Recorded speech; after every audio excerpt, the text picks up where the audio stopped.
Mad scenes were happening last night with the Mammoth mint. And Forma chain, in fact, is currently down as I'm recording this video. The mint crashed the chain, and this was only phase 1. Also, if you have bridged your TIA onto Forma chain, you might not see your balances because indexers are not working.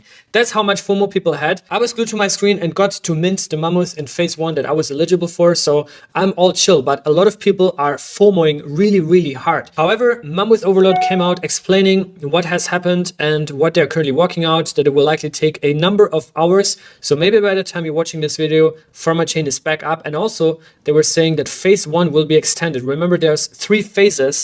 2 of them you needed to be whitelisted and then 1 public phase. And for all 3 phases, the mint price is 0.75 TIA.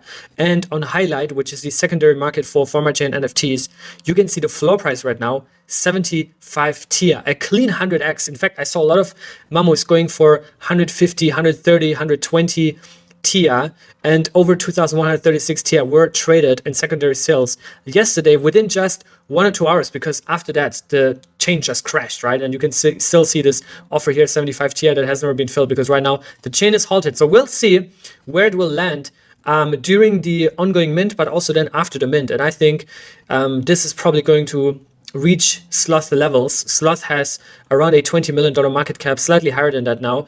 Mammoths have 4x the supply, so 10,000 versus 2,500. And a 75 TIA floor price for Mammoths right now basically equals a 300 TIA floor price in Sloth terms if you factor in the differences in the supply. And now we already have the first projects coming out indicating something for Mammoths, also putting Mammoths on their artwork. Drop.money, which is basically Lido in Cosmos, a liquid staking provider deployed on top of Neutron.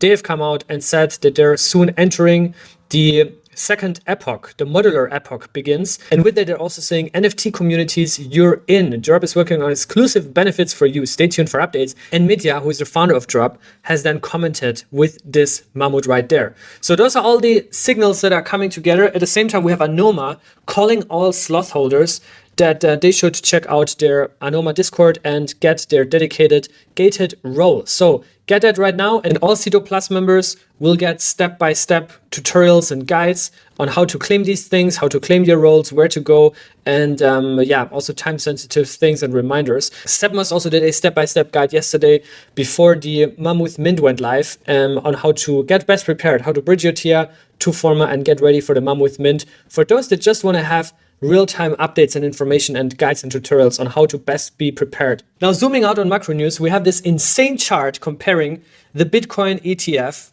versus the gold ETF when it launched in like 2004. And this chart is just insane. The Bitcoin ETF hasn't even been around for 1 year, right? I think we're now 11 months in, and it has already been the by far fastest growing ETF in the world with $57.8 billion in the IBIT, aka BlackRock ETF alone, which is crazy. And Balaji saying digital gold is bigger than gold. Also, we have Deutsche Bank from my beloved Germany coming out and saying they want to build an L2 blockchain on Ethereum. Apparently they're using ZK Sync to build that blockchain, which is crazy. I mean, I have not seen that coming, to be honest. After Germany sold off their Bitcoin at around $52,000 or $53,000, the seized Bitcoin that they sold off, which would now be worth over $5 billion instead of 2.5. But now I think they're catching up. And as always, Germany is a very slow, conservative country when it comes to those things. Now they're finally catching up slowly. And apparently there's also going to be Cosmos technology used in that Deutsche Bank L2. Axelar saying that they're delivering interoperability for this groundbreaking initiative. Axelar also has other collaborations with big institutions like JP Morgan. I remember they had an announcement there as well with Provenance, also to build their kind of interoperability layer. But overall, I think it's very important that a Cosmos team is sitting at the table when those institutions are getting into crypto, because otherwise they're going to other stacks that are just doing more efforts and putting more into enterprise relations and institutional onboarding, right? And in Cosmos, we're massively lagging behind on that end as well. And Jason from Blockworks also coming out saying that eventually every institution will have their own chain and their own stablecoin, which is kind of the Cosmos thesis all along, right? This internet of blockchains, all about sovereignty, interoperability, customizability, basically tailored or custom optimization for one specific use case to achieve maximum performance and also have its own kind of liquidity environment. And of course, we had Jerome Powell coming out last night with the FOMC meeting. They have cut the rates by 0.25% or 25 basis points. And Jerome also said that the Fed is not allowed to basically buy Bitcoin or to own Bitcoin. And yeah, that he's not really commenting on the kind of strategy of the government, but basically just pointing out that the Fed is not allowed to do that. But yeah, this news has actually been, I guess, expected. At the same time, the market tanked. Altcoins are down in double digits. If we look also at the Cosmos ecosystem, we're seeing everything down today, everything red. Dydx 11% in the reds, Saga 10%, Neutron 14%. Everything is down bad. So that might mean we're either seeing a prolonged correction and some consolidation and sideways behavior, or this is just the final flush out before we see a Santa rally, a Christmas rally, a New Year's rally. Obviously, I would personally hope for it to be the latter, and we would see a nice year-end rally. Altcoins going 40, 50, 60, maybe 100% up. That would be nice, and we would all have a fantastic time with family and friends during the holidays. But with or without Santa rally, we still have a lot of exciting things to celebrate and also things to look forward to in 2025. For example, Osmosis coming out sharing those stats, which is that the protocol revenue in 2024 has been $12 million, which is a 4x increase to 2023, which is where it only was $3 million. So that is very, very big growth. And keep in mind that they have Polaris around the corner. Said made this amazing post here where he was also saying that during the bear market, they talked to users, they listened quietly on Twitter, but they kept building, they kept shipping. And in 2025, there's a couple of points that he's addressing. Number one, that they'll ship Polaris sooner than we all think. Also, it will be the best DEX and crypto UX in our industry, and centralized exchanges will be the ones to play catch up. Also, they will be growing the pie and also onboard users outside of crypto Twitter and our kind of echo chamber that we're in, I guess. Then also, Polaris will be the place to trade across different ecosystems, including Bitcoin, Ethereum, Solana, Sui, Cosmos, and beyond. And finally, that Osmosis will also continue its evolution into becoming the Bitcoin DEX. Now, there's a lot of things I've kept saying over the years that I'm a big fan, obviously, of Osmosis, following since day one, actually a long time before Osmosis even went live.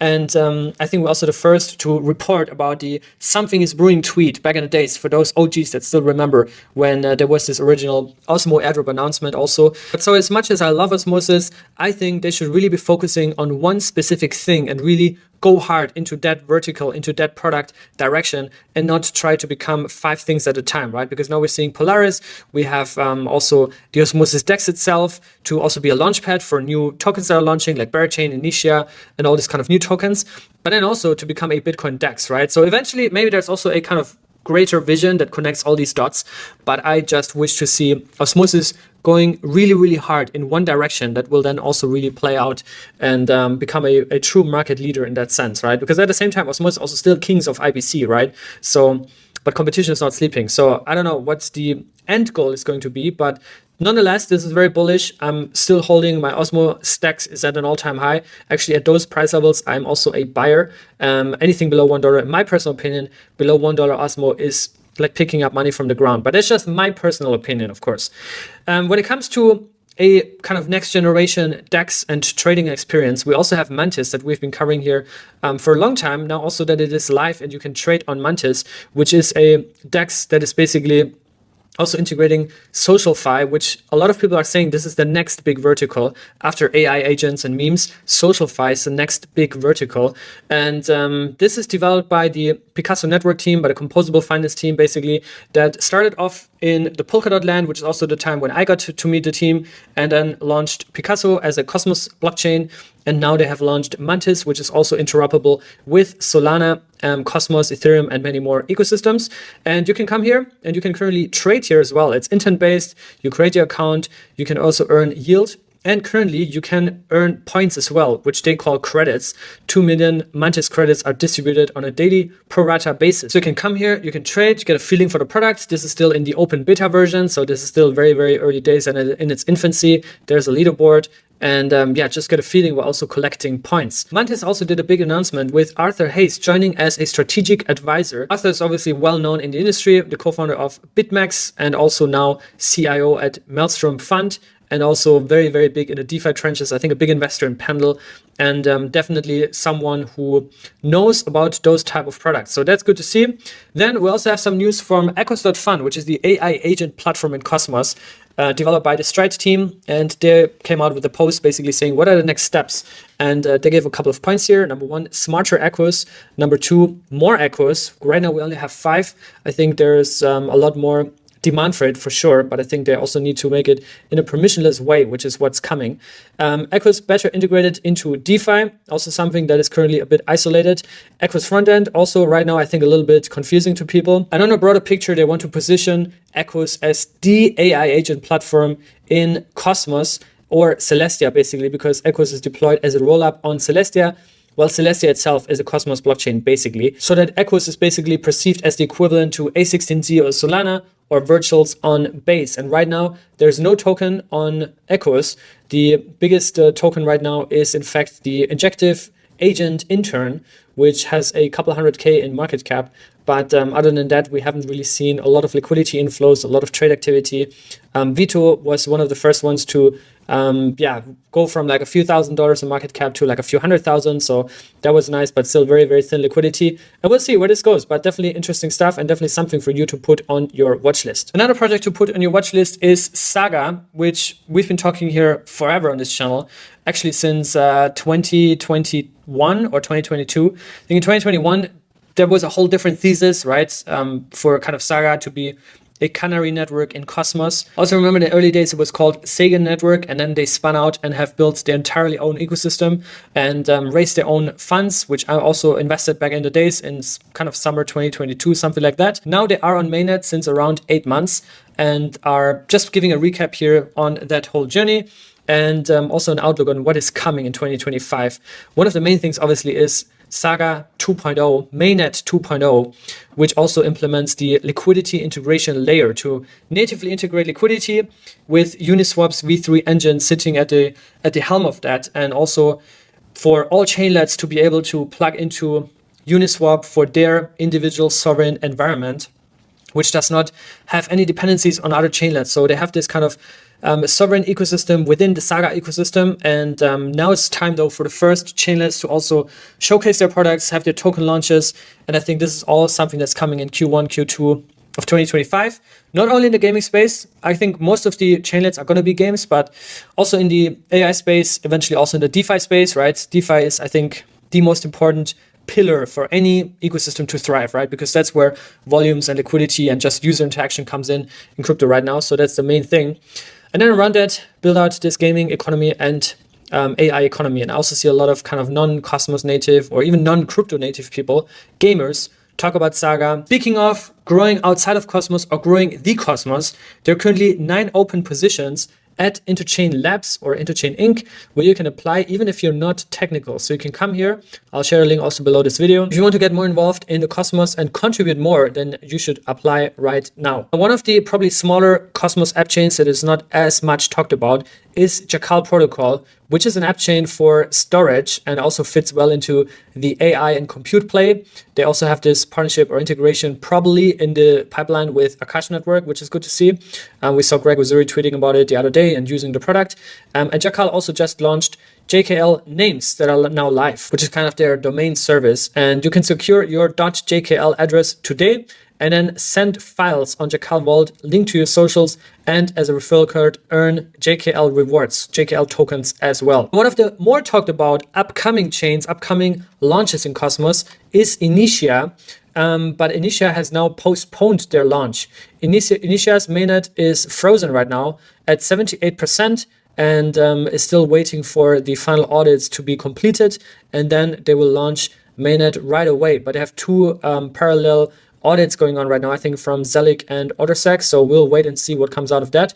But there's also a campaign that they made out of this, where you can basically freeze your Jenny, and she will be well protected, which might mean you also earn extra points if you freeze your Jenny. But so yeah, that's something for you to check out. If you have played around on the testnet and leveled up your Jenny, then please do that. And Sonny, the founder of Initia, also came out sharing more context on why it is a bit more complex. One of the reasons being that it's just a whole stack that they're launching. And the fact that they're not just launching one chain, but in fact over 10 chains from day one. So I think this includes also all the rollups like Milky Way. Yeah, we'll patiently wait on the sidelines until Initia launches, hopefully also with an airdrop to Celestia and Sloth holders, TR stakers, Atom stakers as well. I think Atom stakers are really important to receive this airdrop, and more communities, right, in the Cosmos, the more the better. So Initia, we're patiently waiting, but yeah, this is definitely going to be a big launch whenever it goes live. Now to wrap up, in recent months, I talked a lot about ZK and privacy being a vertical or category in crypto that is going to have its time, that is going to have its run. I think there's a lot of strong contenders, many of which are native to the Cosmos ecosystem, such as Penumbra, also Namada, we have Aleo, also our connect partners at Aleph 0, which I also have some news to share. But Penumbra also have this very, very exciting use case currently in the mint that is going on Forma chain, where you can basically use Penumbra to, without doxing your wallet address, to mint your Mammoth. And the way you do it is you use Penumbra to shield your TIA, send or withdraw that TIA to a new Celestia account, and then use that account to mint. That way you basically have a fresh new address. And I think privacy, ZK, also ZK in the context of scalability, and then also mix this up with interoperability is going to play a big, big role in 2025 in this upcoming bull run. One of the strongest contenders in that field is also Aleph 0, which is not Cosmos native, it's Substrate built, but they're good friends of a lot of teams in Cosmos and have been at Cosmos this year, have also been at a panel with Carol from Union, or a fireside basically to talk about ZK interoperability and scalability and privacy. And they just launched Common Extension V1 on their flagship DEX, which basically enables privacy, aka to shield your tokens on Common, and this is routing through the ZKOS. The ZKOS by Aleph 0, which is also about to be open sourced. It's always good to see more contenders in that field, more products that are live, and more things that end users can play around with. The best wallet, in my view at least, to interact on Aleph 0 is Talisman, which is native to the Polkadot and Substrate economy. But yeah, you can check that out as well. But yeah, that's all for today. I will be recording a new video tomorrow, so I'll see you here tomorrow. And then I'll be traveling to Germany to spend Christmas holidays with my family. And yeah, then we have one more video that I have prepared, which is basically a Dydx tutorial and full guide on how to use Dydx, its evolution from Ethereum to Starknet to their own Cosmos L1 and how their DEX actually works. So that's coming next week as well. But I'm going to take it a little bit slower, spending times and holidays to also recharge, and hope you do the same and you have a great Christmas time. I'll see you very soon on Cryptocito. Until then, stay lazy and be good.